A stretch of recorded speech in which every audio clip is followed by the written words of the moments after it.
Olá, essa é a nossa quarta aula do tópico risco e retorno, e nesta aula nós vamos discutir risco de crédito. Ora, o risco de crédito é aquele risco que está associado ao fato da sua contraparte poder não honrar um compromisso que estabeleceu com você.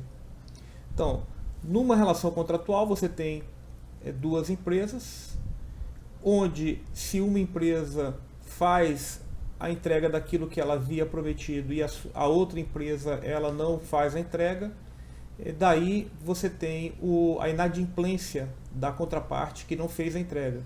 Então o risco de crédito ele está associado com esse risco de você não receber a entrega da sua contraparte. O risco de crédito ele é acompanhado tanto para avaliar indivíduos, empresas e até mesmo países. A ideia é que você avalie a sua contraparte e faça uma classificação dessa contraparte quanto à sua chance de honrar os compromissos.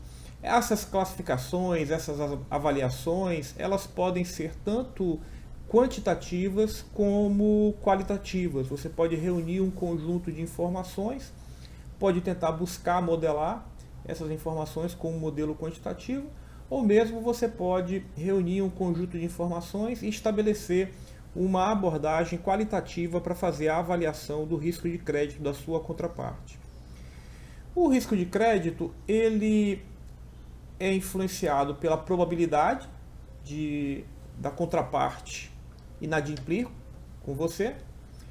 Ele depende do nível de exposição que você estabeleceu com essa contraparte. Vamos imaginar que seja um empréstimo, por exemplo.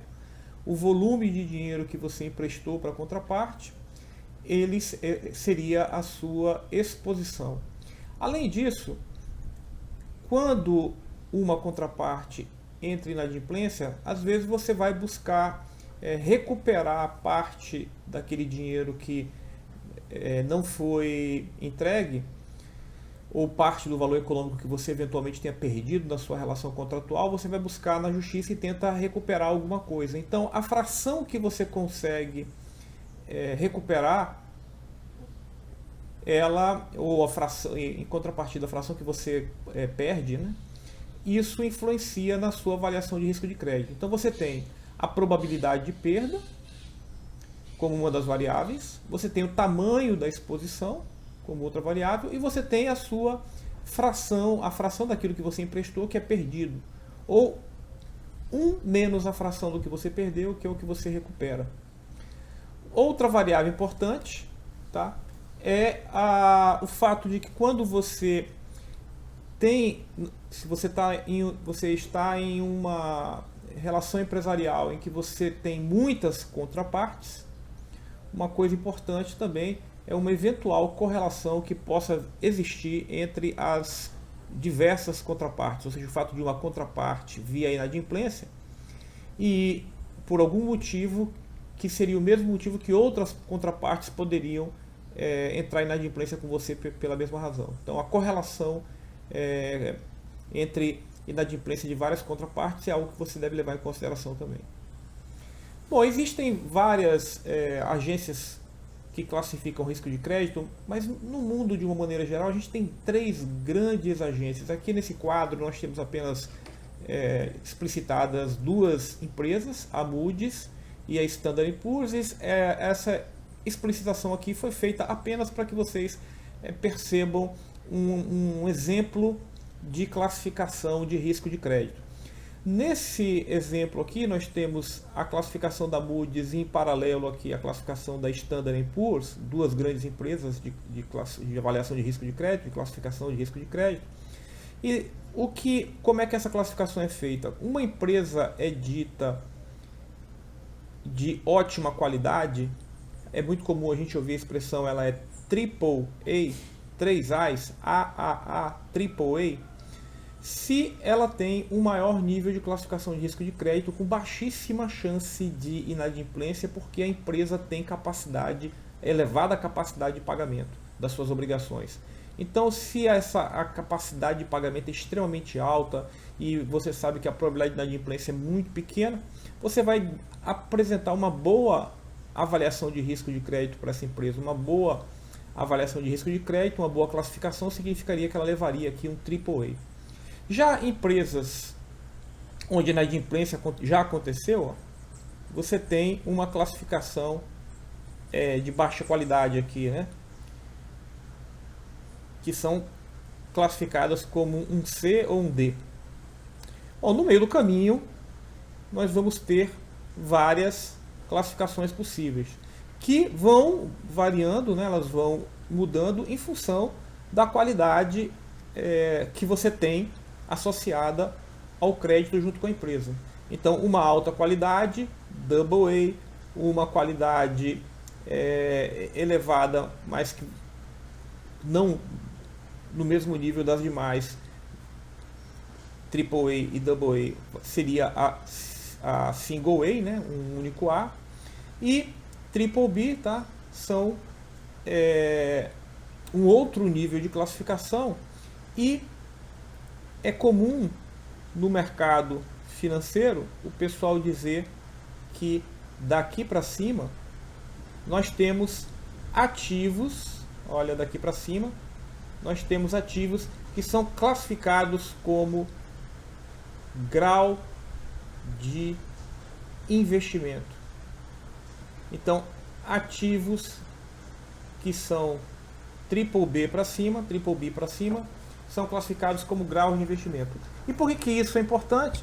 Porque muitos investidores institucionais, muitos fundos de pensão, mundo afora, eles estabelecem regras nas suas políticas de investimento que impedem que os gestores façam aplicações em ativos de alto risco. Tá? Então aqui são chamados ativos de alto risco. Então ativos triple B para cima, são chamados graus de investimento. Bom, esse gráfico ele apresenta as probabilidades de default no eixo vertical e a categoria de risco de crédito da sua contraparte. Então, vocês percebem aqui no gráfico que para níveis de avaliação de risco de crédito muito bons, as probabilidades de inadimplência são muito baixas. Tá? Olha, comparativamente ao slide anterior, você percebe aqui que essa avaliação, dentro do nível de AA, por exemplo, eu ainda tenho 3 notches, né? Tenho 3 grauzinhos, subdivisões dentro do AA, que é a AA1, AA2 e AA3, tá? Algumas agências utilizam um símbolozinho mais, neutro e menos para subdividir aqui a classificação. Bom, mas o que a gente percebe é que até aqui, ó, o A2, os níveis de inadimplência, as probabilidades de default, as probabilidades de inadimplência, né, a gente também chama probabilidade de default ou probabilidade de inadimplência, ela é baixa.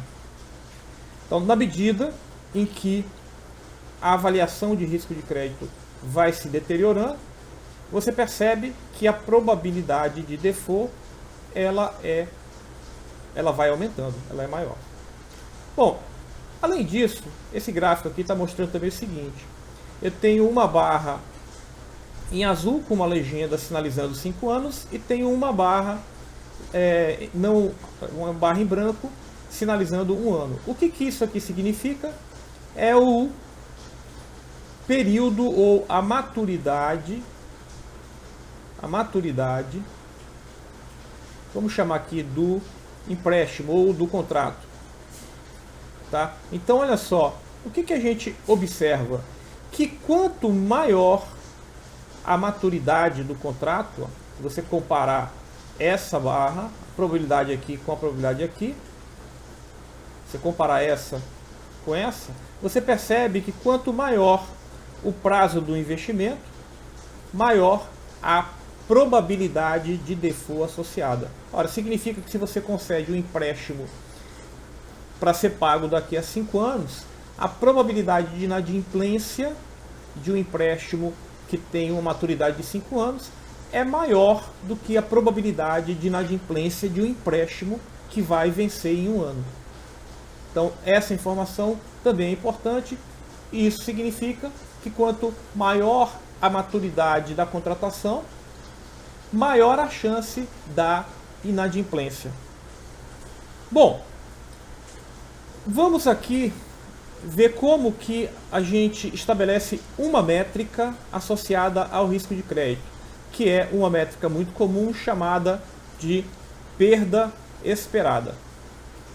A perda esperada, ela é função daqueles 3 parâmetros que eu comentei há pouco: da probabilidade de inadimplência, do nível da exposição e da taxa de recuperação em caso de default. Então, 1 menos aquilo que eu consigo recuperar é uma perda. Certo? Então, olha bem, se a contraparte entra em inadimplência, eu vou na justiça e tento recuperar, consigo recuperar alguma coisa. 1 menos aquilo que eu recuperei é o que eu perdi. Então, a perda esperada é o resultado da multiplicação da probabilidade de inadimplência pelo tamanho da exposição, pela razão de multiplicado por 1 menos a razão de recuperação. Veja, e por que eu tenho esse somatório? Porque eu tenho N contrapartes. Eu fiz N empréstimos. N é o número de instrumentos financeiros contratados, é o número de contratações, empréstimos que foram concedidos e que me expõe ao risco de inadimplência. Então vamos para um exemplo. Considere que uma empresa tem uma dívida para receber, tá, da empresa B, no valor de R$200 mil. Então, o que os R$200 mil representam? A sua exposição ao risco. Prazo de vencimento de um ano. Suponha que a probabilidade de default para a empresa para esse ano, né, para 1 ano, com prazo de 1 ano, a probabilidade de default seja de 0,5%. Certo? Que ela foi classificada como uma empresa Baa3.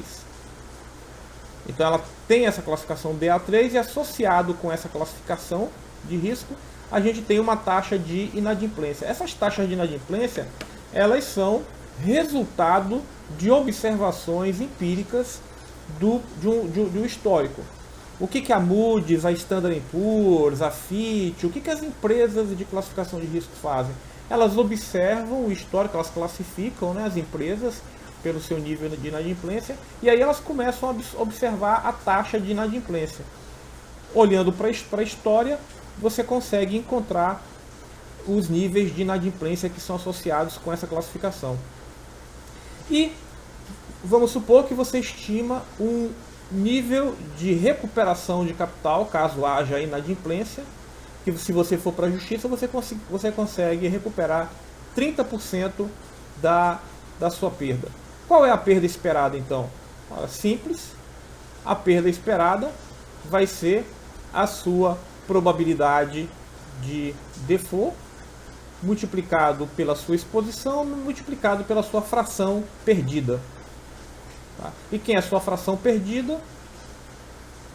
1 menos 0,3. Porque 0,3 é o que a gente chama de recovery ratio, ou taxa de recuperação.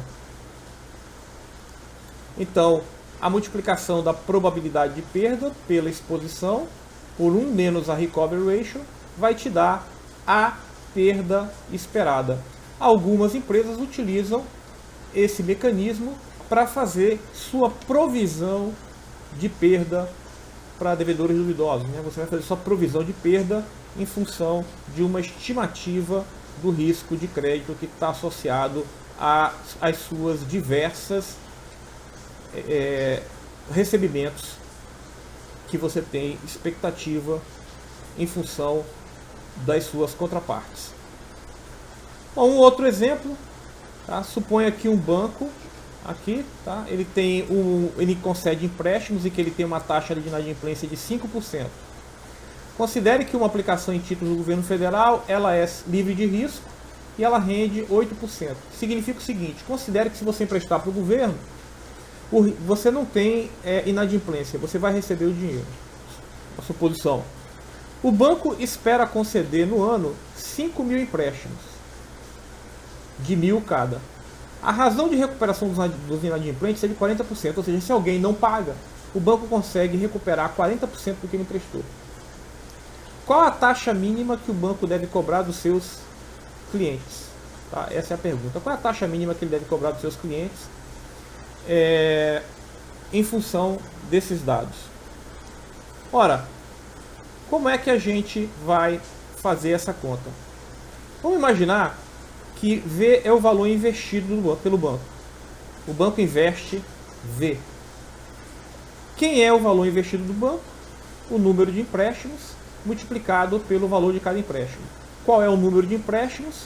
O banco concede 5 mil empréstimos, cada empréstimo vale 1.000, então o banco tem uma exposição total de 5 milhões.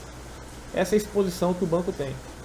Ora, se o banco investisse todo o dinheiro em taxa livre de risco, ou seja, se o banco recebesse e prestasse para o governo, no vencimento ele receberia o montante emprestado multiplicado por 1 mais os juros da taxa livre de risco, 1 mais 0,08, que é a taxa livre de risco.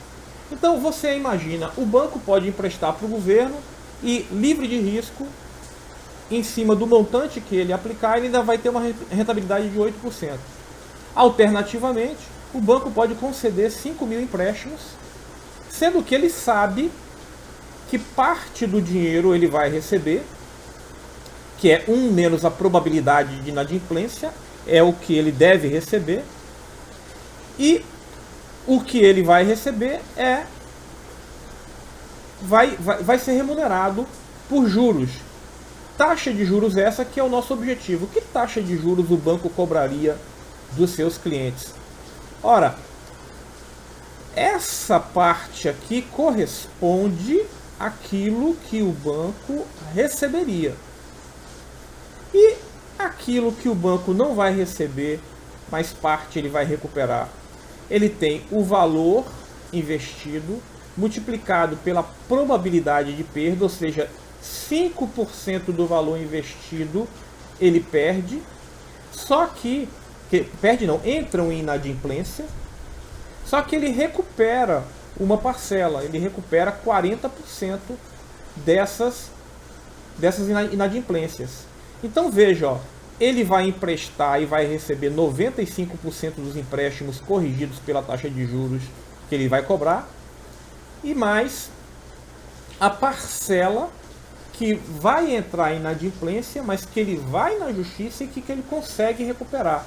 Então, essa parte da direita é tudo o que o banco vai conseguir auferir junto com os seus devedores. E aqui a parte à esquerda é aquilo que ele auferiria se ele emprestasse o dinheiro à taxa livre de risco. Veja, no mínimo, por isso que a gente colocou aqui uma taxa mínima de cobrança do banco, no mínimo o banco vai querer que essas duas situações se igualem. E a gente diz no mínimo porque, na verdade, como ele está correndo risco, provavelmente o que ele vai querer mesmo é uma taxa maior do que essa. Ele nunca cobraria essa taxa mínima, ele vai querer cobrar mais do que isso. Bom, mas minimamente o banco cobraria essa taxa, que inclusive já considera, né, já considera o risco. Mas como os investidores são avessos a risco, o banco deve cobrar algo maior do que isso. Mas o nosso objetivo é calcular essa taxa mínima. Então veja bem, ó, eu posso aqui, eu tenho o valor investido dos três lados, ou nos três lados não, nas três parcelas, né? Ou seja, eu posso colocar o valor investido aqui em evidência do lado direito e cortar com o lado esquerdo. Então com isso eu posso isolar a taxa mínima e obter a seguinte expressão. Tá? Y mínimo é 1 mais Y a livre de risco, dividido por 1 menos P mais P, que multiplica a razão de recuperação, tudo isso aqui menos 1. Substituindo os dados do problema, eu vou obter que o banco cobraria, no mínimo, nos seus empréstimos, a taxa de 11,34%. Isso é o que ele deveria cobrar minimamente em função do risco de crédito que ele corre. Ele cobraria no mínimo 11,34% dos seus devedores. E qual seria a perda esperada? Qual seria a perda esperada? A perda esperada vai ser dada como toda a exposição, os nossos 5 bilhões, né? 5 mil vezes 1000, multiplicado pela probabilidade de default, que são os 5%, multiplicado por 1 menos a razão de recuperação. Se ele recupera 40%, significa que ele perde 60%. Ele não consegue recuperar judicialmente 60% do valor que entrou em default. Certo? Então a perda, e considerando também a remuneração do dinheiro que ele não vai receber, a perda esperada é de 167 mil. Então se ele tivesse que registrar isso, uma metodologia, né, de estimar a sua perda esperada, uma metodologia para fazer a provisão de devedores duvidosos, poderia ser essa metodologia aqui. Ele estimaria 167 mil reais e 167.010 reais e 30 centavos como perda esperada das suas operações de empréstimo. Bom, e o que dizer quando você não tem uma classificação de risco de crédito dos seus devedores, né? Você pode montar uma. Você pode montar uma utilizando de recursos que a gente discutiu no primeiro tópico desse curso. Você pode fazer uma análise a partir dos fundamentos da empresa. E se vocês lembrarem, né,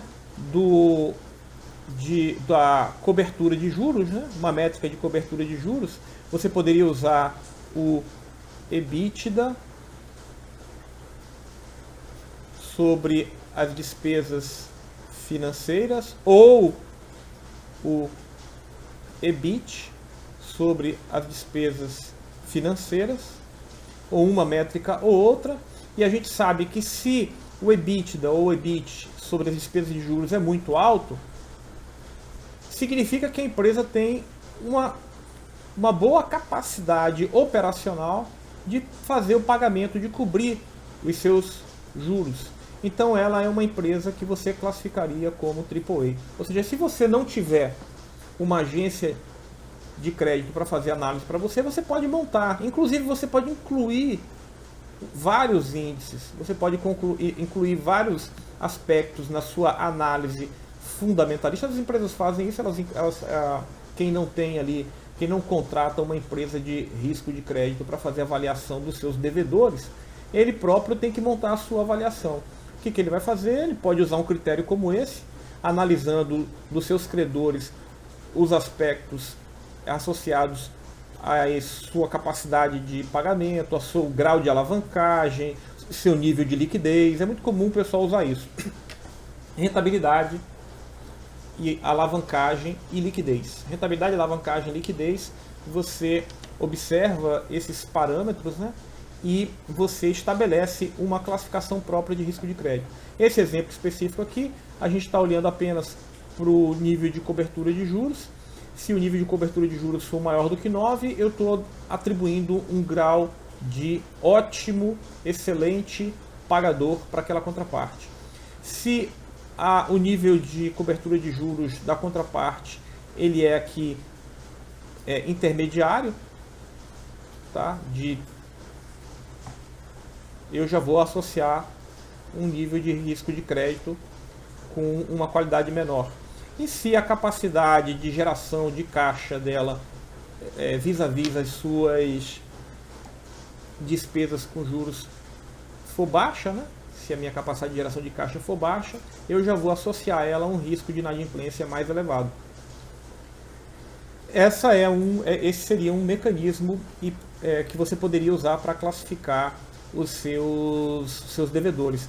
Algumas empresas, inclusive, estabelecem regras que, olha, para devedores que eu classificar abaixo de um determinado grau, eu vou ter uma política de crédito mais rigorosa, não vou conceder muito prazo, por exemplo, vou trabalhar com prazos de crédito mais curtos para essas empresas cuja minha avaliação de risco de crédito sinaliza que ela é uma empresa problemática. Quer dizer, que pode vir a me dar problemas do ponto de vista de inadimplência. Bom, é isso que eu tinha para apresentar para vocês sobre risco de crédito e espero encontrar vocês aí em próximas aulas.